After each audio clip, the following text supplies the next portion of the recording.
So the first thing is to understand is the communicable diseases. So those diseases which spread from person to person are called also as infectious diseases, and because they transfer from one person to other person, depending on their causative agent, communicable diseases can be viral disease, they can be bacterial disease, they can be protozoan, or because of worms or fungi, even rickettsia.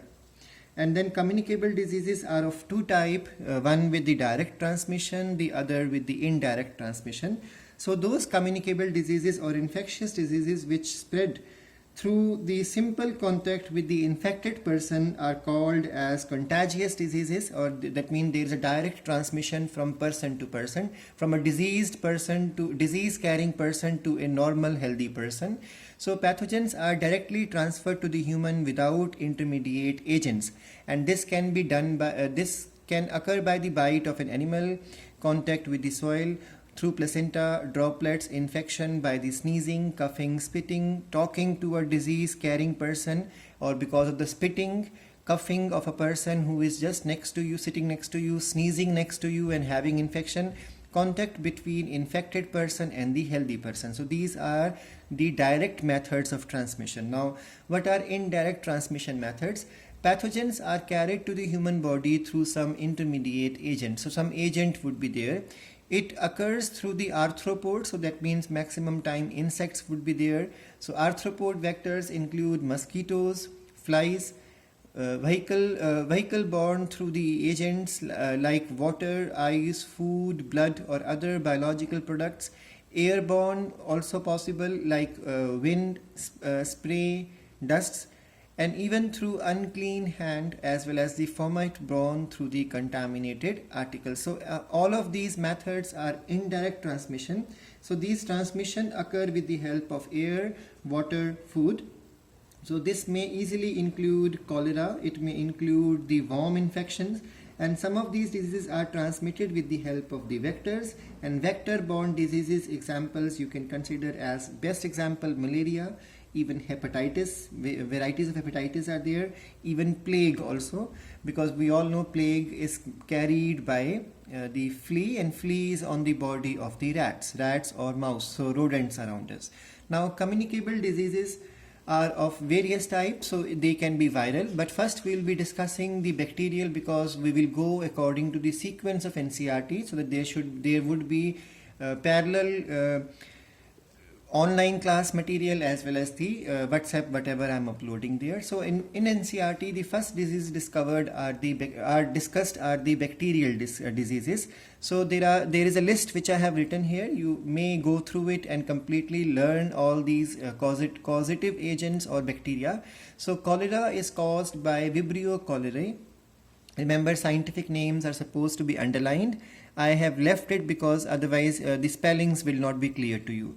Diphtheria is caused by Corynebacterium diphtheriae. Whooping cough or pertussis is caused by Bordetella pertussis. Tetanus, or what is called as the lockjaw, is caused because of Clostridium tetani. Then tuberculosis, which is also called as TB, or because it was discovered, the agent was discovered by Robert Koch, so it is also called as Koch's disease. The agent of disease causing agent is Mycobacterium tuberculosis. Leprosy, which is also called as Hansen's disease, because he discovered it and he found that the muscles undergo degeneration in this. Leprosy is caused by Mycobacterium leprae. Plague is caused by Yersinia, which is also called as Pasturella pestis. Anthrax is caused by Bacillus anthracis. Diarrheal diseases are called by Escherichia coli, Shigella dysentery, even Shigella shiggi is there. Then there are many Corynebacteria, even Salmonella is responsible for diarrheal diseases. Then we have syphilis, which we have already learned in the 4th chapter in STD topic. Syphilis is caused by Treponema pallidum. Then we have gonorrhea caused by Neisseria gonorrhoeae. Then typhoid, which is also called as enteric fever, because it starts from the intestine, is caused by Salmonella typhi. Then pneumonia is caused by Streptococcus pneumoniae, also called as Haemophilus influenzae. So these are the various bacterial diseases. Now let's go through each one of them one by one. So the first one discussed in the NCERT are the bacterial diseases, and the first one to be discussed is typhoid. So typhoid, which is also called as the enteric fever, is caused by Salmonella typhi. Now a note which you can learn is that Salmonella typhi is a gram-negative type of bacteria. This bacteria lives in anaerobic condition, it carries flagella, and it is rod shaped. So you can say it is a gram-negative anaerobic flagellated bacillus type of bacteria. And there is one more species of Salmonella which causes typhoid, so it is called as Salmonella paratyphi. It is transmitted through flies, infected fingers. That means infection is carried with the fingers, even the feces of the person. And reason is the feces easily contaminate the soil, contaminates the water, so it may finally reach to the contamination of food as well as water. The incubation time required for this disease is 1 to 3 weeks. So it takes this much time to start showing symptom. Incubation is a time from the point of picking up the infection up to the time of symptoms are visible. Then infection, it basically infects the blood, it infects the intestine. Then the symptoms involve are headache, fever, loss of appetite, constipation, delirium, and diagnosis. Now how do we confirm this? It is with the help of Vidal test, mentioned in NCERT this name.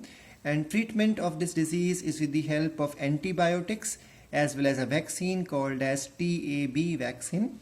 With this vaccine provides the immunity for maximum 1 to 3 years.